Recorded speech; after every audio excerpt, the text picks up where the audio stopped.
Boa noite. Hoje é 16 de setembro de 2020.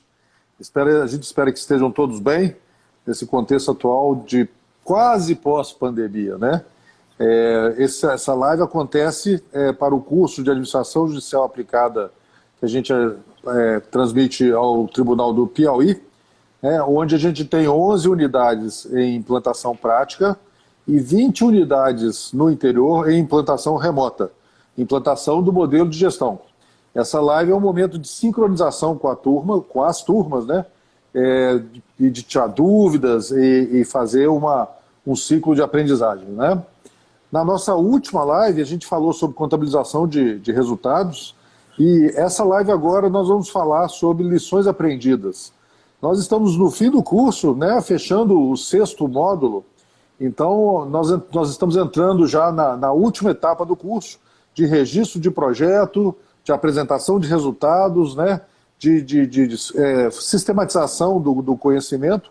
E essa live de hoje, né, sobre lições aprendidas, faz parte dessa sistematização do conhecimento. Vamos tentar, eu e o Carlos, correndo, né, porque são 6 meses de trocas, né, trocas maravilhosas, foi um prazer, tem sido um prazer imenso para nós participarmos do curso aí no Tribunal do Piauí, mas nós vamos tentar, nessa 1 hora, sintetizar 6 meses de aulas e trocas que a gente teve a oportunidade e o prazer de fazer.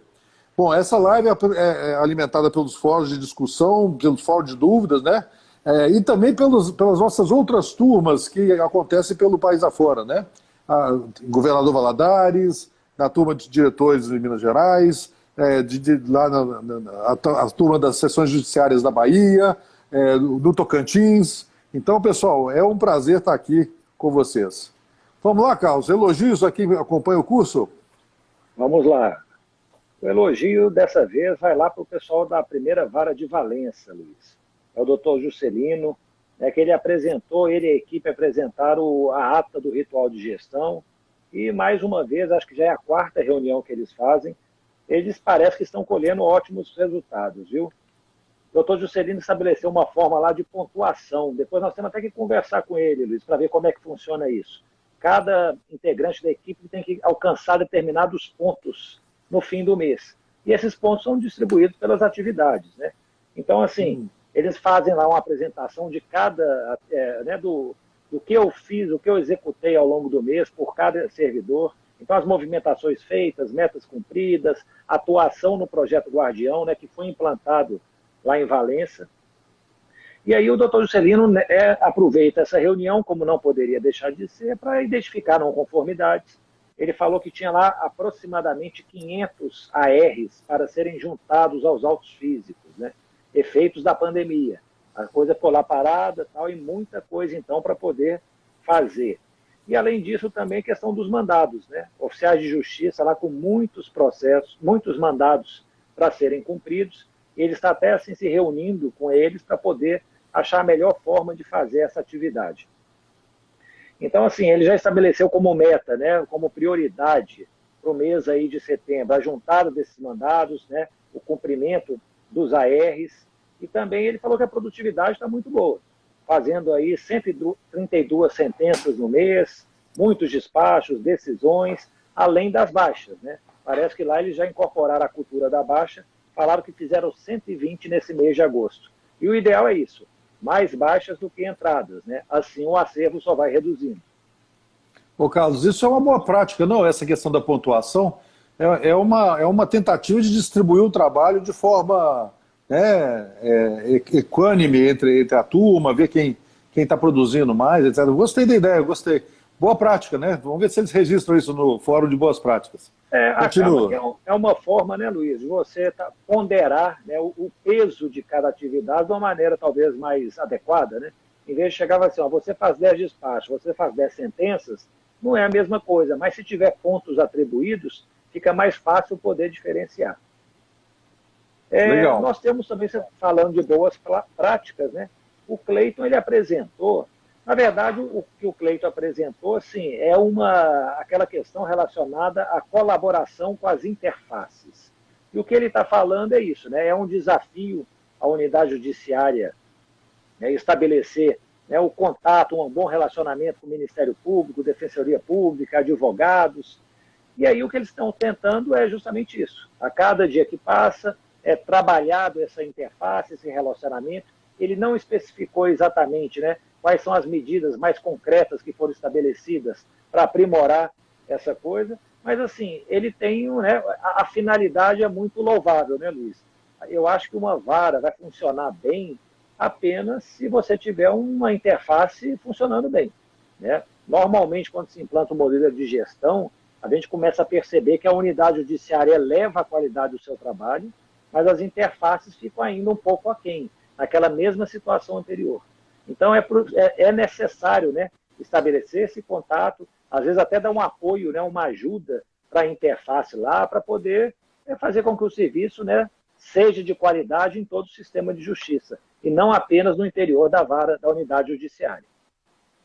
É isso aí, gestão das interfaces, né? Muito bom.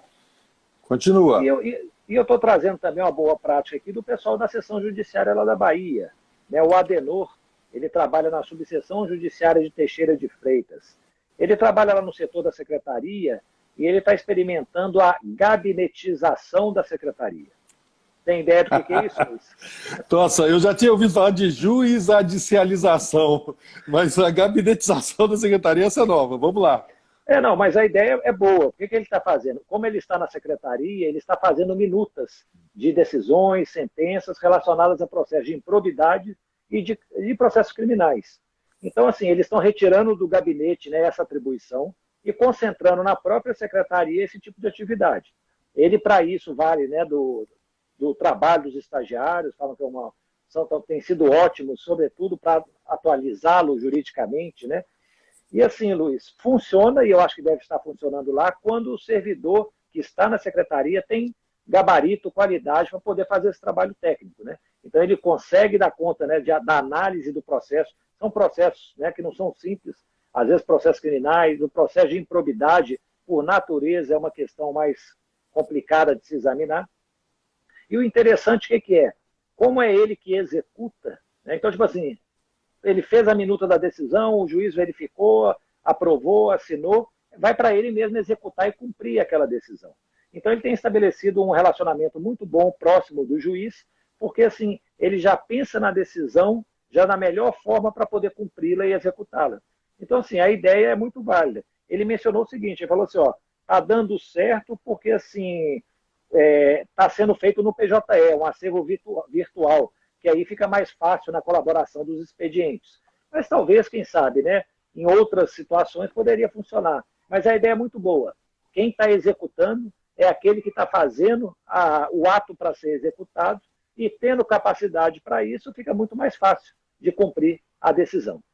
Ô Carlos, ideia fantástica. Na realidade, a gente já está vindo, de certa forma, trazendo mais coisa para a secretaria via atos ordinatórios, né? Então, não deixa de ser uma gabinetização da secretaria. Se você padroniza esses atos ordinatórios de uma forma legal, é mais ou menos por aí. Gostei demais da ideia. Eu acho que nós temos muita coisa a ganhar com isso. Ô, Luiz, e acho que o caminho é esse, né? Porque, assim, com o PJE, acaba que aquelas típicas atividades de secretaria desapareceram. Então, juntadas, numeração de páginas, certificações, tal, é tudo eletrônico. Então, a tendência vai pegar o pessoal da secretaria para fazer essa atividade fim, a atividade de despacho, de análise de decisões e sentenças. É uma tendência aí que acho que não tem como voltar para trás. Muito bom. Carlos, vamos ao conteúdo de hoje? Vamos embora. Eu quero propor para você um jogo, Carlos. Eu falo um ganho, um aprendizado que a gente teve lá no TJ do Piauí, e passo a bola para você, você fala passa a bola para mim e a gente vai fazendo troca rápida assim. Vamos lá? Tá, beleza. Tá pronto? Vou começar. Então vamos lá. Eu vou começar pela competência versus a consciência, Carlos. A gente começa no nível de incompetência consciente e aos poucos vai adquirindo conhecimento e tudo mais até chegar no nível de competência inconsciente. Tá aí o meu take, vai lá. Tá. Ó, eu vou falar, mas também eu vou dar acho que algum exemplo, alguma coisa que eu presenciei. Eu acho que assim, uma coisa que eu pude notar lá, a questão da maturidade de gestão. Né, Luiz? A gente chega nas varas, às vezes percebe assim, uma coisa muito reativa, o pessoal apagando incêndio, né, sem planejamento, sem nada. E hoje a gente consegue perceber que já existem unidades que já estão assim, com proatividade, tomando a frente, já antecipando problemas. Então, por exemplo, teve uma vara criminal que estava falando que eles já estão se reunindo para poder ver como vai voltar as atividades, né, presenciais, o que fazer com aquele volume grande de processos que estão aguardando audiência, que estão aguardando cumprimento de mandados. Então, eles já estão estabelecendo essas medidas. E uma coisa que a gente viu também na central de mandados.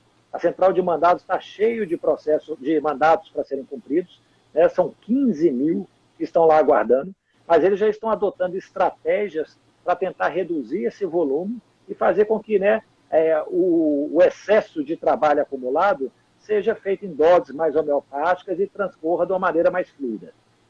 Muito bom, Carlos. Outro aprendizado. O modelo de gestão é ciclo, né? É cíclico. Então a gente já vê também algumas varas que estão fazendo aquela reunião de gestão mensal e setorialmente fazendo reuniões semanais, fazendo reuniões mais curtas, né, com menos gente, para fazer a coisa acontecer. Então é muito interessante ver isso acontecer nas varas, né? Tem aquele ciclo de maior duração, que você pensa um prazo maior, e também tem pequenos ciclos de gestão de curta duração, mensal, semanal, mais focado na operação. Muito bom. Segue em frente. Análise situacional. Todo mundo fez essa análise, né, Luiz? É o conhece-te a ti mesmo. Né? Estão querendo saber, identificar pontos fortes e fracos, o que poderia ser melhorado. E eu acho que eles continuam fazendo isso. Nas reuniões de gestão, né, quando apresentam aí não conformidades, o que pode ser aprimorado, tudo, é uma forma de saber onde está e onde vai querer chegar. Muito bom. A análise situacional é o ponto de partida, né? Começa daí a melhoria, a implantação do modelo de gestão. Vamos lá. O ritual de gestão. O ritual de gestão, como outros rituais da nossa sociedade, ele precisa ser preparado, né? Ele tem liturgia, ele tem registro, ele tem espaço, ele tem horário, ele tem os participantes, etc. O ritual de gestão é uma coisa que precisa ser aprendida e aplicada, né? E eu acho que os rituais de gestão que a gente está vendo, os slides bonitos, né, as pessoas apresentando com muita desenvoltura o fruto do seu trabalho, as não conformidades, gráficos tão bonitos, hein, Carlos? Nós estamos vendo coisas muito legais nessa questão do ritual de gestão. Parabéns, pessoal. E esse ritual, né, Luiz, a gente, uma ou outra vez aconteceu, mas igual você fala, tem que ter uma certa liturgia. E eu acho que a liturgia, por exemplo, ter slides, né, para apresentar, para discutir, é essencial. Então, uma ou outra vez, né, que a gente, às vezes, faltaram esses slides, a gente até sugeriu, não, vamos marcar depois novamente a reunião, porque esse ritual de gestão sem os slides, sem dados concretos para poder discutir e tal, não funciona da mesma maneira, né? E o desejo nosso, né, Luiz, eu acho que é o seguinte, as unidades têm que incorporar o ritual de gestão na vida deles, né? Embora o curso esteja já, né, no seu fim, esperamos que vocês tenham percebido a importância do ritual de gestão, de como é bom sincronizar as unidades, né, acompanhar o trabalho desenvolvido, e espero que vocês prossigam, né, nessa caminhada aí, independentemente da nossa presença. Luiz, satisfação com serviços. Eu acho que, assim, todo mundo se preocupa, né, quando presta um serviço, ainda o serviço que seja público, preocupa em agradar o cliente, ter prestar um bom atendimento. Mas eu tive a impressão que o pessoal também incorporou essa questão de, a prestação jurisdicional tem que ser mais célere, né? O atendimento pode ser feito sem prejuízo da nossa atividade, sem interrupções, e nós conseguimos conciliar perfeitamente isso, prestar um bom serviço, né, sem prejuízo da nossa atividade jurisdicional. E a gente está vendo em muitas varas a manifestação de advogados, de jurisdicionados, né, agradecendo a celeridade, agradecendo o bom serviço. Isso é uma satisfação enorme, né? Então, pessoal, a partir do momento que a gente preocupa com o jurisdicionado, preocupa com o nosso papel social de prestar um bom serviço, né, as coisas começam, parece que, a fluir melhor, né? É um estado de atenção. Vamos lá. Psicologia da espera, Carlos. Eu acho que aquele lance de que você percebe a espera de uma maneira diferente a partir do momento que você está sendo atendido, né? É bom você já começar a ser atendido o mais rápido possível. E nesse sentido, a gente viu algumas varas que ali as iniciais são analisadas até com 24 horas, né? Então, já não tem mais a demora, o pessoal traz o processo para dentro da unidade já com a celeridade muito interessante. Assim como também os juizados especiais, né, que estão atendendo com mais rapidez. Vai lá, Carlos. Não, isso que você falou, realmente, essa semana fizemos algumas reuniões, né? Não foi só uma nem duas que eles estavam com essa prática, né? Esse método de trabalho. Vamos examinar isso aqui em 24 horas, em 48 horas, ou seja, muito rapidamente. Ou seja, quem ajuiza uma ação tem a sensação de que o serviço está sendo bem prestado, né? Foi atendido de imediato. É até possível, né, Luiz, que talvez pela pandemia teve alguma redução de movimento e tal, isso foi mais fácil de se alcançar. Mas o objetivo vamos tentar manter isso, mesmo aí quando começar, né, o atendimento presencial integral. Não conformidade, Luiz. Não conformidade é uma palavra mágica, né? Todo mundo aí, em vez de agora de falar de problemas, de falar de mancadas, de tentar, né, achar culpados, fala, ó, tem alguma coisa aqui que não está conforme nós gostaríamos. Então, esse conceito de não conformidade, eu acho que foi incorporado por muita gente, né? Às vezes o pessoal fala lá em inconformidade, uma desconformidade, mas é isso mesmo. É aquilo que não está conforme. Minha vez? Sim. Vamos lá. Então, não conformidade dá o início ao quê? Ao ciclo de melhoria contínua, né? Você precisa do problema, da não conformidade, para poder melhorar alguma coisa.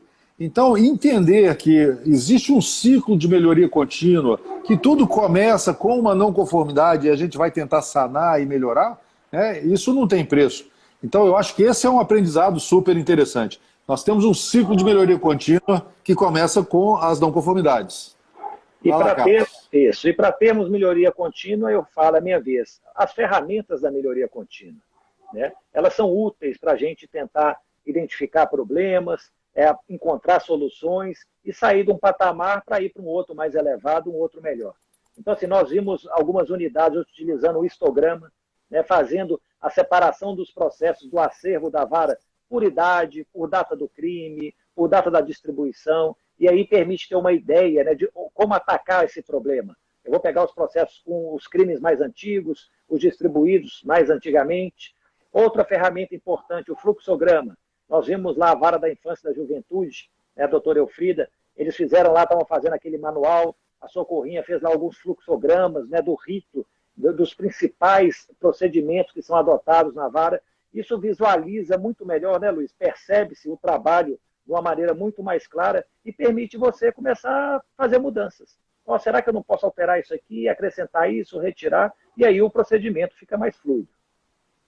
Muito bem. Dentro das ferramentas da melhoria contínua, né, tem também o diagrama de causa e efeito, né, a espinha de peixe, né?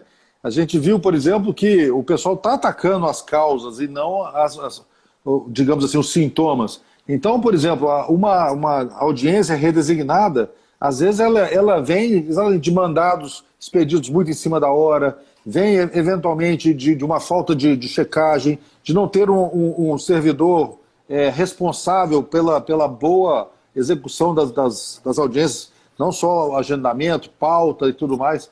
Então, assim, entender e atacar as causas raiz ao invés dos sintomas, né, é um dos aprendizados do nosso curso. Segue em frente, Carlos. Outro conceito que também eu acho importante, que a gente procurou divulgar, crenças limitantes. Então, é um pensamento que é muito comum.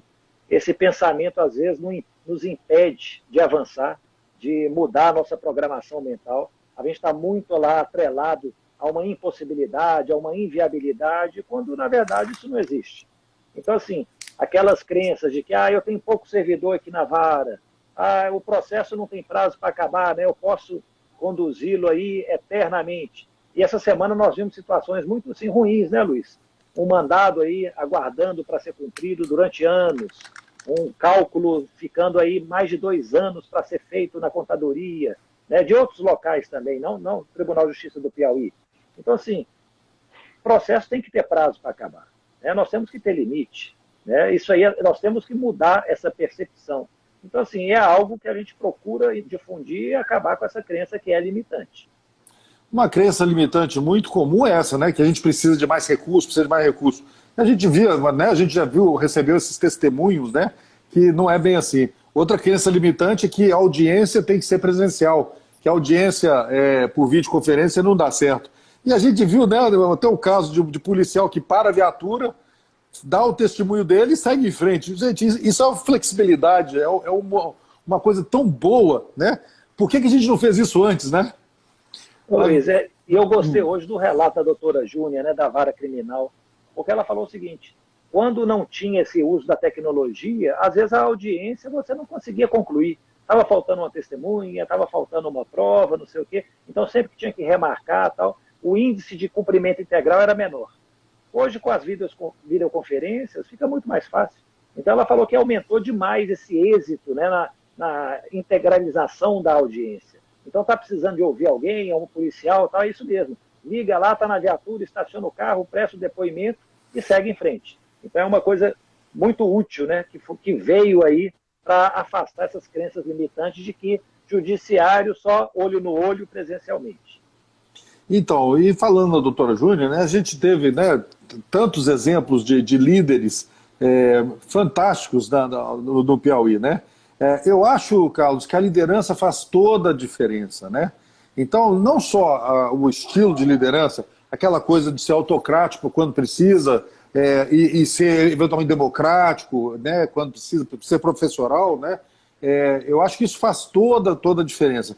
Eu acho que na grande maioria das unidades que a gente viu no Piauí, o magistrado incorporou esse espírito, né, esse entendimento que ele é líder, ele é chamado a ser líder e ele precisa comandar o equipamento adequadamente. Muito bom. Segue, Luiz. E com o apoio do secretário, da secretária de vara, né, Luiz? Que também são líderes da unidade, né? Então, assim, a gente viu realmente que algumas varas conseguiram assimilar direitinho isso, e a gente percebe isso como, né, Luiz? A própria satisfação da equipe. A gente vê a equipe trabalhando, correndo atrás dos resultados, todo mundo satisfeito, ou seja, estão sendo bem conduzidos, bem direcionados. E liderança tem que ter foco, né, Luiz? Foco é uma coisa essencial, não só para a liderança, mas sobretudo, né? Porque o líder, às vezes, vai chegar, vai definir algumas opções, né? Às vezes não tem força, não tem energia para fazer tudo uma vez só, vai ter que selecionar aquilo que é mais importante, que é prioritário, e faz parte, então, do líder ter esse foco, né? Ter uma visão que permita saber o que é melhor para a unidade judiciária naquele determinado momento e concentrar suas energias, né, nessa atividade. Obviamente que, se tiver certo, os resultados que virão com muito mais substância, né? Ô, Carlos, agora, a equipe de alto desempenho, né, ela vem desses dois focos, né? O líder tem que ter foco em resultado, tem que ser muito foco em resultado, e também tem que ter foco nas pessoas. Então, é conseguir extrair o melhor de cada pessoa, né? Então, assim, a gente viu algumas equipes de alto desempenho, né? O pessoal está imbuído e está trocando ideia, aprendendo um com o outro e fazendo rodiziamento de pessoas, né? Eu acho que é resultado de uma liderança que tem foco tanto no resultado quanto nas pessoas. Segue em frente, Carlos. Isso. Ô, Luiz, acabou que a gente falou sobre isso, sobre, né, o gerenciamento de conflitos, mas assim, não me lembro de terem, né, aparecido conflitos assim, né, durante a coisa. Eu acho que o pessoal realmente, né, incorporou a ideia, né, a maior parte das unidades, viu que poderia obter bons resultados e soube aproveitar essa oportunidade. Mas, assim, né, conflitos são, né, inexoráveis. Então, às vezes, nesse processo de mudança que ocorre, né, uma pessoa ela tinha uma determinada assim, situação, aí ela é retirada daquela situação, isso aí pode gerar alguma forma de conflito, surgir alguma tensão, né, perspectivas diferentes, já que está tendo mudanças, né, a formação de equipes, né, de trabalho, então tudo isso aí pode ser fonte de conflito.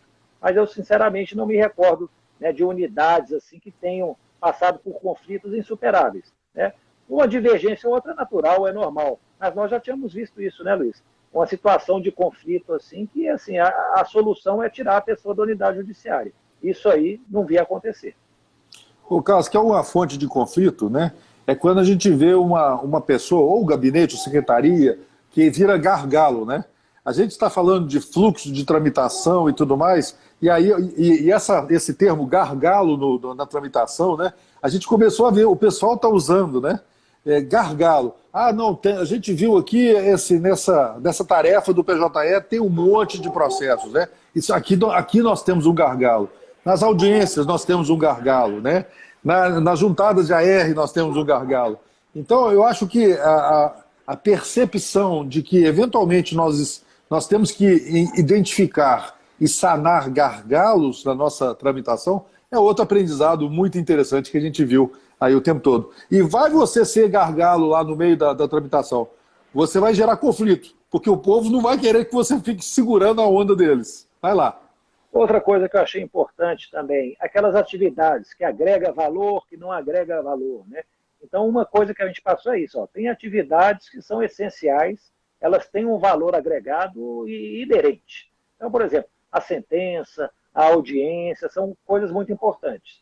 Tem outras atividades que elas são importantes, não, assim, são necessárias, né? Nem importantes, necessárias, mas que não agregam tanto valor. Igual, por exemplo, você faz a movimentação de um processo, tem que lançar lá no sistema essa movimentação para você, né, ter conhecimento em que fase que ele se encontra. Mas, no fundo, não agrega tanto valor. E a maior parte, né, Luiz, são aquelas atividades que elas não agregam valor e podem ser eliminadas. E aí eu acho que cada unidade, a gente sempre insistiu, tem que sempre repensar a sua rotina. O que nós estamos fazendo, o que é inútil, o que é desnecessário, que pode ser refeito de outra maneira, que pode ser substituído ou eliminado para tentar preservar somente aquilo que é essencial e agrega valor. Ô Carlos, essa coisa, a gente viu muito claramente, né, que os gabinetes que são mais assertivos, né, ou seja, fazem menos despachos e menos decisões e fazem mais sentenças, né, eles são muito mais produtivos, né? Então, eu acho que isso tem a ver com essas atividades. Eventualmente, uma decisão interlocutória, um despacho, né, não é tão necessária assim, em oposição a uma condução mais assertiva, né? Então, essa diferença na produtividade dos gabinetes foi também uma coisa que me chamou a atenção e foi um aprendizado que a gente teve no Piauí. Agora, eu queria compartilhar com você um aprendizado um pouquinho diferente dessas atividades, né? Que é o valor de organizar o ambiente de trabalho. A gente teve uma vara agora essa semana que falou, não, nós estamos aproveitando essa volta para dar uma faxinada geral, né, limpar, tirar coisa velha, limpar, tirar papel, organizar os escaninhos, etc. e tal.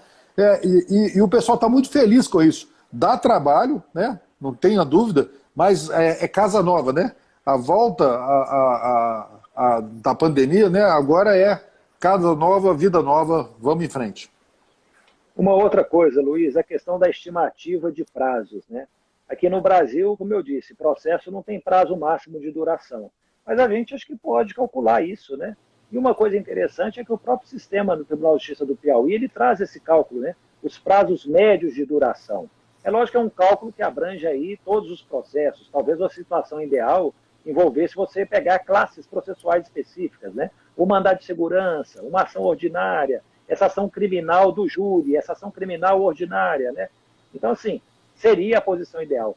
Mas o simples fato, né, de ter essa previsão já é uma coisa muito boa. Você já não deixa o jurisdicionado no escuro, né? Você mesmo, né, da sua unidade, você vai ter uma noção do tempo que se gasta para concluir um processo. E hoje nós vimos isso. Uma vara, né, que ela concluiu os processos num prazo médio de 2 anos e 11 meses, e se fosse réu preso, esse prazo reduzia para 8 meses. É um prazo aceitável, é um prazo bom. A questão é a melhoria contínua, né, Luiz? Sempre é possível melhorar.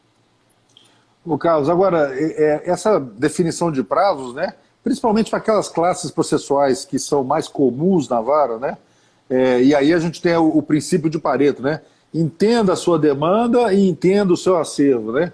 Por exemplo, né, um dano moral no caso do juizado, né, poxa, é o arroz com feijão, não é mesmo? Então, poxa, se você olhar qual o seu acervo e quantas sentenças você dá por mês, é dividir um pelo outro, né? É a fila de supermercado. Então você pode, com muita propriedade, prever o prazo, né? Usando lá Pareto, né? 80% da sua demanda está em 20% das classes processuais. 80% do seu acervo está em 20% das classes processuais. Não tem erro, não é mesmo? E você fazendo essa análise, né, o acervo, como é que ele é composto e tudo, você pode dividir, né, o tipo de demanda e estabelecer um fluxo processual específico. O que a gente chegou e falou, ó, no mínimo uma unidade judiciária tem que ter 3 fluxos, né? Um fluxo assim para as demandas simples, o fluxo expedito, aí vão entrar aquelas ações, né, realmente repetitivas, aquelas ações que são só questões de direito, você não precisa produzir muita prova, então você vai julgar mais celeremente. Temos as demandas ordinárias, normalmente são aquelas que exigem a produção de alguma prova, em audiência, tudo. Esse vai ser um fluxo padrão. E temos aquelas demandas complexas, né? As demandas complexas vão exigir um tratamento diferenciado. O ideal é você colocar esses processos mais complicados assim de lado, não no sentido de abandonar, mas no sentido de, ó, vou dar um tratamento diferenciado para isso. E muita gente acabou que fez dessa maneira. Tratamento diferenciado, por exemplo, é o projeto Guardião para impedir prescrição de crime, né? É você ter uma equipe dedicada com atenção para não deixar um determinado tipo de processo, né, ou prescrever, ou efetivamente conceder celeridade.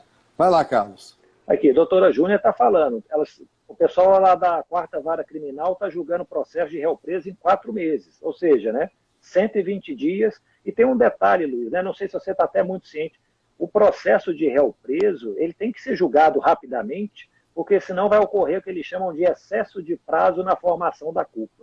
Isso significa o quê? Se o preso, o advogado, pede ao tribunal para libertá-lo, né, fala assim, ó, ele já está preso por mais tempo do que deveria, aguardando o julgamento. O tribunal muitas vezes achava assim, demorou demais, tem que ser solto. Embora a prisão fosse necessária, né, o juiz tenha determinado, o tribunal vai mandar soltar, né? Então, assim, é muito bom ver que, né, que os processos que não sejam tão complexos, como a doutora Júnia está falando, 4 meses é um prazo muito bom. E também nesse aspecto, Luiz, você falou do guardião, foi interessante observar que várias unidades começaram a incorporar o guardião, né? Então, eu falei aqui da primeira vara lá de Valença, o doutor Juscelino, ele foi um dos exemplos. Ele pegou lá ações de improbidades, pegou os processos mais antigos da vara, distribuiu para a equipe e estão acompanhando aí para ver se, né, dá esse tratamento diferenciado e faz com que o processo tramite mais rapidamente. Muito bom. O Carlos, falando em vara criminal, né, um problema que as criminais têm é um acúmulo de audiências, né? E a pauta de audiência é muito longa, né? Muito extensa, para dali a 2 anos, etc. Aí que entra as regrinhas de priorização do trabalho.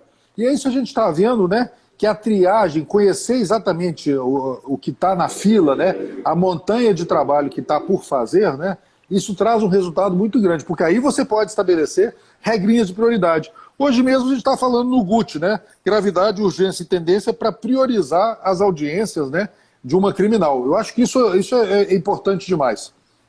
E a regra de prioridade acaba que o pessoal às vezes até adota, né, por intuição, né, Luiz? Chega e fala assim, ó, eu já fazia isso, mas nem sabia que existiam essas regrinhas que são aplicadas lá na indústria.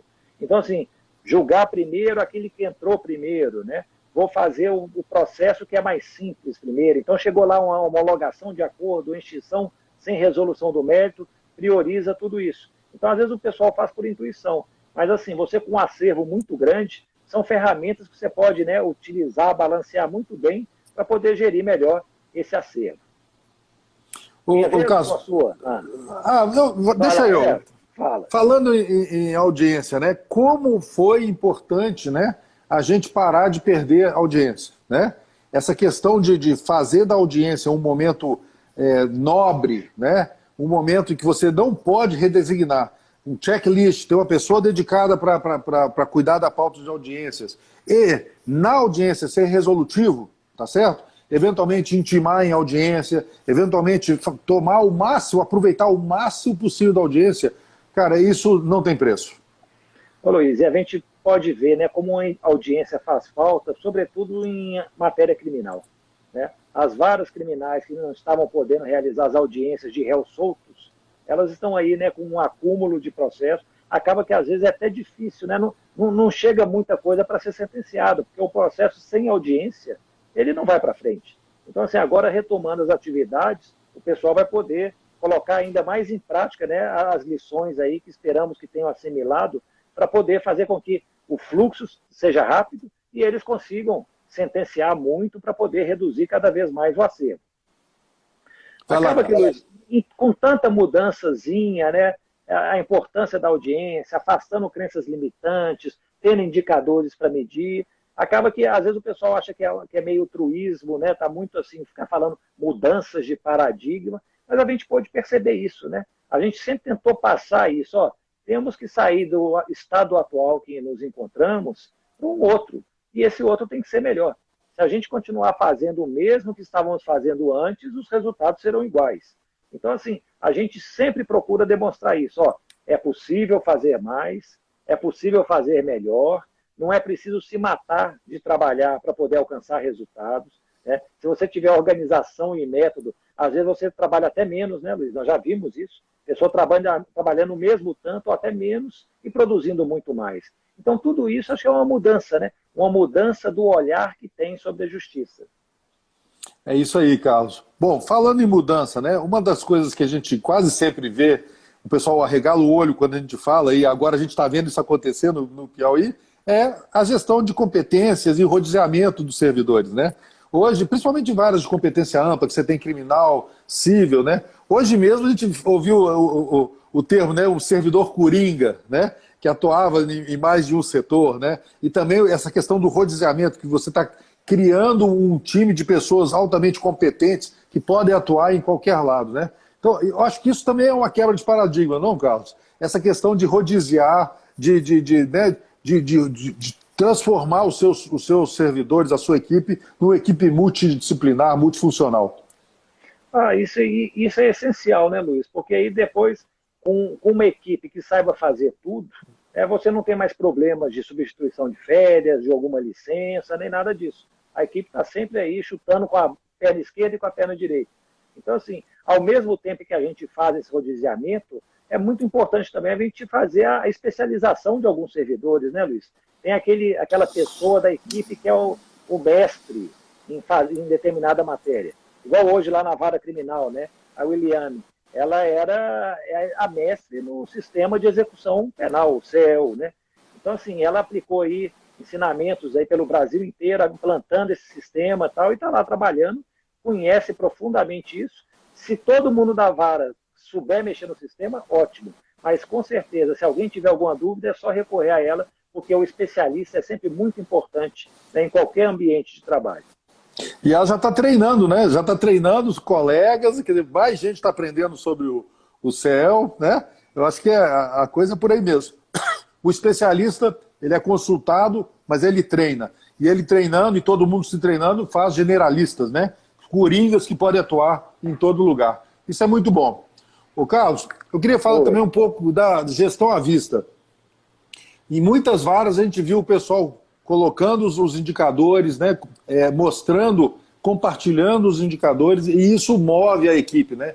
A gestão à vista, né, as pessoas saírem do voo cego, como a gente conversa, né, e passarem para um voo mais informado, por relatórios, por indicadores, isso traz para todo mundo uma clara evidência, uma clareza de objetivos, né, uma naturalidade na condução do trabalho, que faz muita diferença. A gente está vendo isso lá acontecer. Luiz, outra coisa que eu acho também muito importante, né, a motivação. É o que a gente pôde perceber que muitas varas, né, conseguiram, né, estimular a equipe para produzir bons resultados, né, montar uma equipe, assim, conseguiram produzir esse engajamento. E eu acho que a motivação é uma coisa, né, desde Maslow, que a gente está falando aí, da teoria da motivação humana, né, as necessidades básicas, autoestima, autorrealização. Acaba que, assim, é essencial que você trabalhe com uma equipe motivada e que consiga produzir, né, alcançar resultados, assim, muito bons. Imagine aquela, né, às vezes chega um servidor, um estagiário, está lá entusiasmadíssimo para começar uma nova carreira, encontra lá uma vara, né, de gente que está desanimada, que está com um baixo astral, acha que está enxugando gelo, né? Ouvimos alguma coisa nesse sentido, né? Enxugar gelo, mas se você entra num ambiente que existe motivação, é totalmente diferente. Aquela pessoa que, desmotivada, né, num ambiente desanimado, acabei que ia se tornar mais uma que não ia produzir nada, ela se torna uma peça essencial naquela engrenagem e vai ajudar a dar complementariedade que toda equipe precisa. Então, Carlos, o modelo de gestão, a gente está vendo, né? Ele ajuda o engajamento, porque no momento em que as pessoas apresentam o fruto do próprio trabalho, né, elas se colocam, se posicionam como protagonistas, né? Elas desenvolvem o senso de responsabilidade, elas entendem como que o trabalho delas contribui para o resultado final da vara, que é lá baixa, né? É sentença, é baixa, é finalizar, é atender a demanda da sociedade, né? Então esse senso de responsabilidade, esse protagonismo dos servidores não tem preço. Nós estamos vendo isso acontecer. Vai lá, Carlos. Isso.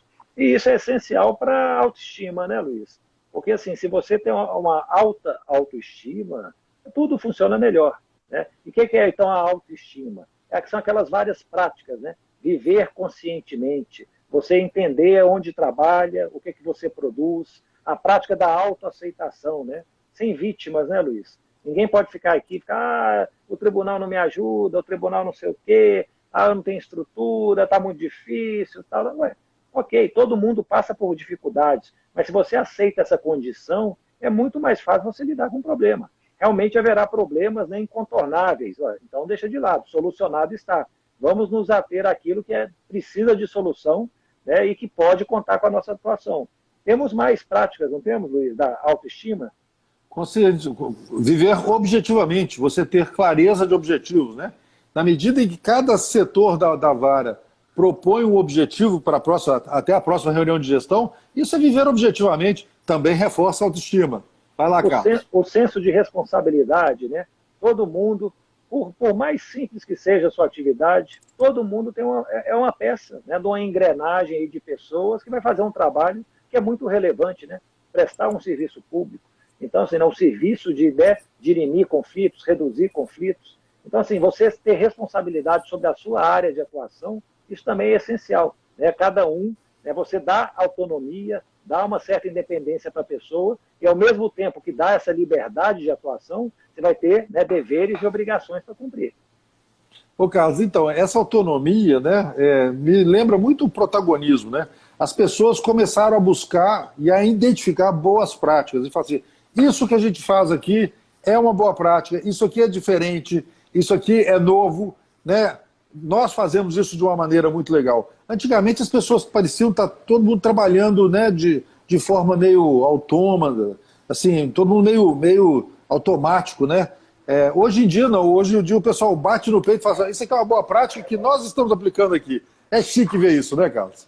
E você consegue boas práticas pelo processo de benchmarking, né? Não é benchmarking, né, Luiz? É quando você está lá, compara a sua unidade com a outra, vê o que eles estão fazendo de diferente, o que você pode incorporar e implantar na sua unidade. Então isso é muito importante. Nós vimos essa semana, né, a vara de família, falando lá, o pessoal da outra vara de família nos ligou para saber como é que estamos fazendo as audiências, tal, tudo. Ou seja, eles estão sendo o benchmark, né? Estão sendo a referência para os outros para mostrar como é que se faz um determinado trabalho. Então, assim, tão saudável que existe entre as unidades, isso é muito útil.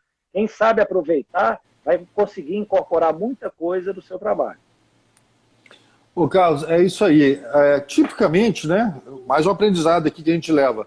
Quando a pessoa vai atrás de se comparar e de buscar, né, conhecimentos externos e tudo mais, né, tipicamente isso integra um plano de ação, né, uma intenção.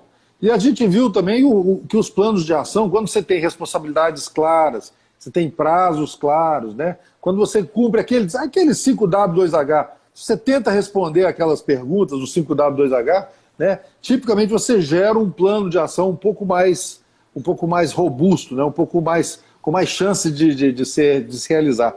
E agora, no finalzinho do ciclo, que a gente começa a ver alguns planos de ação, algumas coisas florescendo, né? A gente não começou essa caminhada logo falando sobre planejamento estratégico, etc., né? Porque as unidades precisavam ter uma certa maturidade de gestão para poder fazer um planejamento estratégico que seja realizável, que seja feito, né? Que seja maduro, né? E agora nós estamos vendo que as unidades já estão atingindo um certo nível de maturidade que permita esse planejamento estratégico.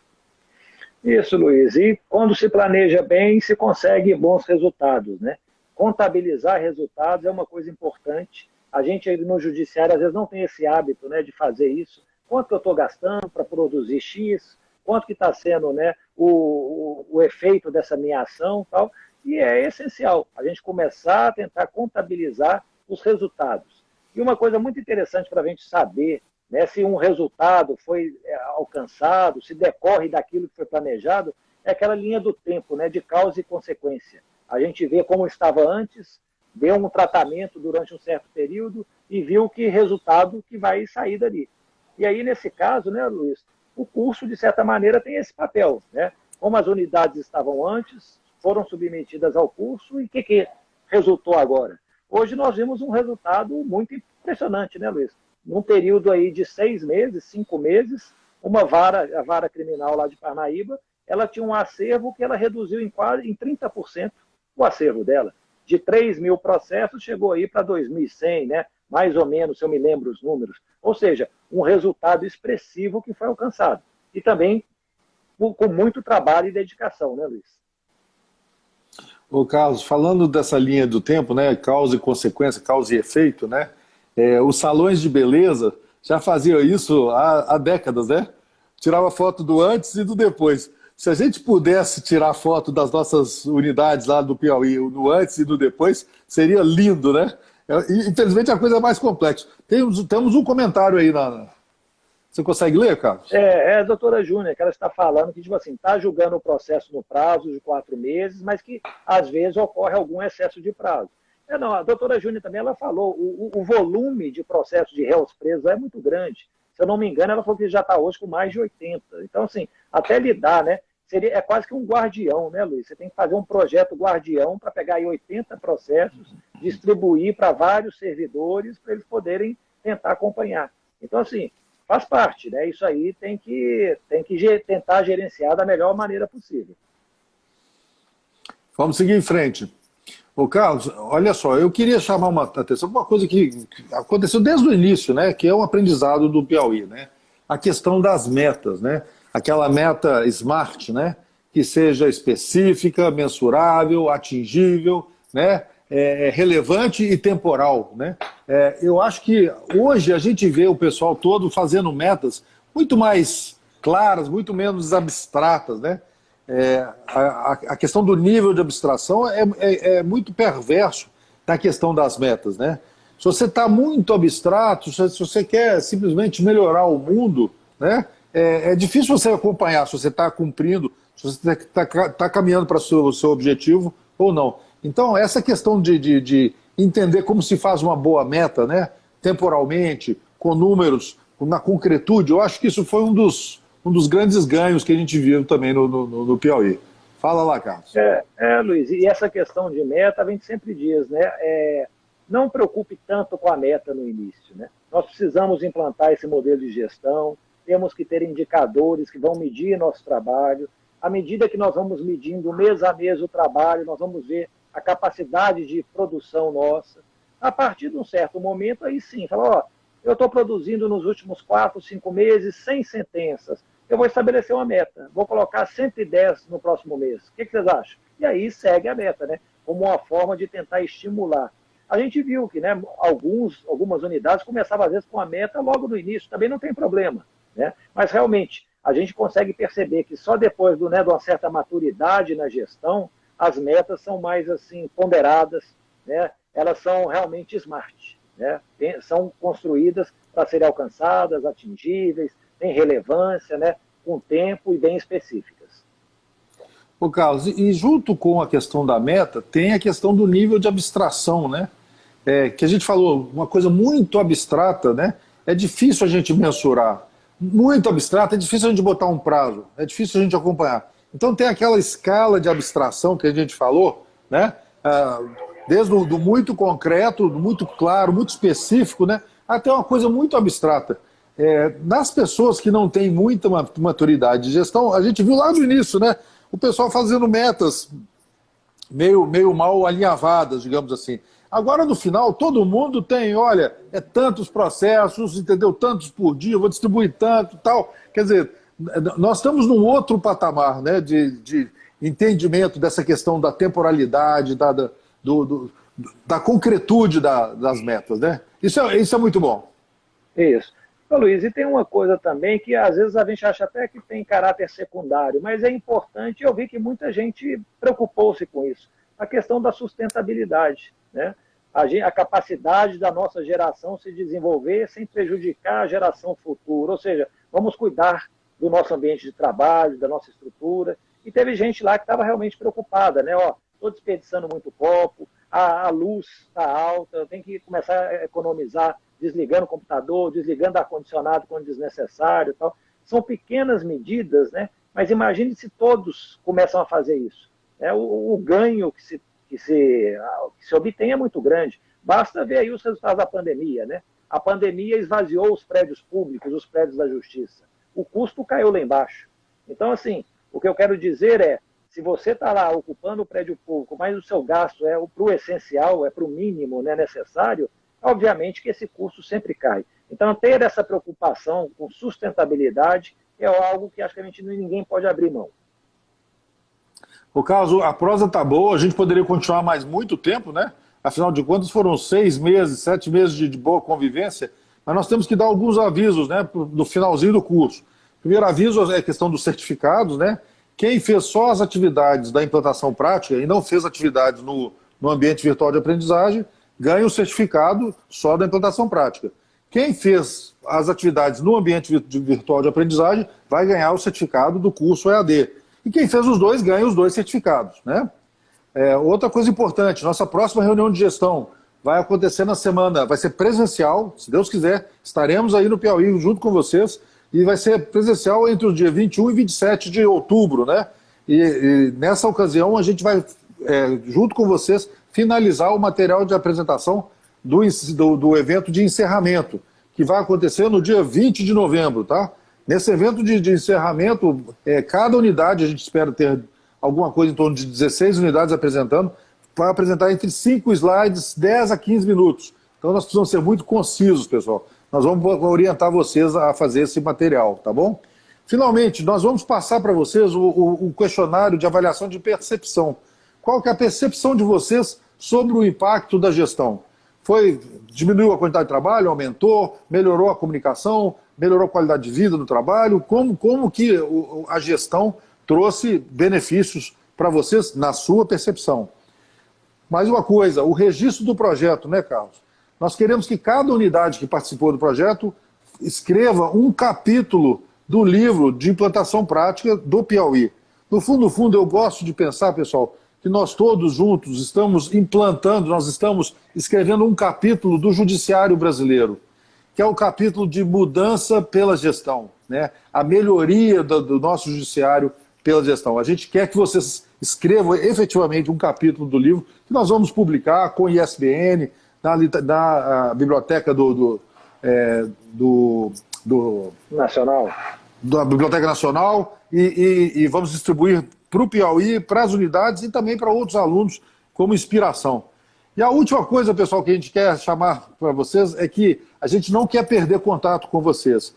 Depois do curso, no nosso ambiente virtual de aprendizagem, nós vamos ter uma comunidade de prática em que a gente espera continuar trocando ideias com vocês, trocando boas práticas, orientando, fazendo, né, efetivamente contribuindo para a melhoria de vocês, mantendo contato.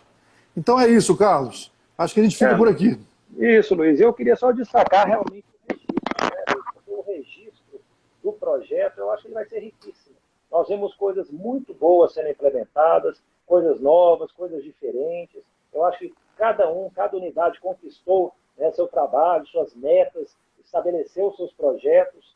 Então, assim, eu acho que temos que compartilhar isso, né? E o nosso papel, acho que é muito disso, né, Luiz? A gente pegar esse material riquíssimo e espalhar para outros tribunais, para outras unidades. Eles vão ver exemplos de coisas que podem ser facilmente implementadas, coisas que eles nunca haviam pensado, mas que outros já fizeram e com muito resultado.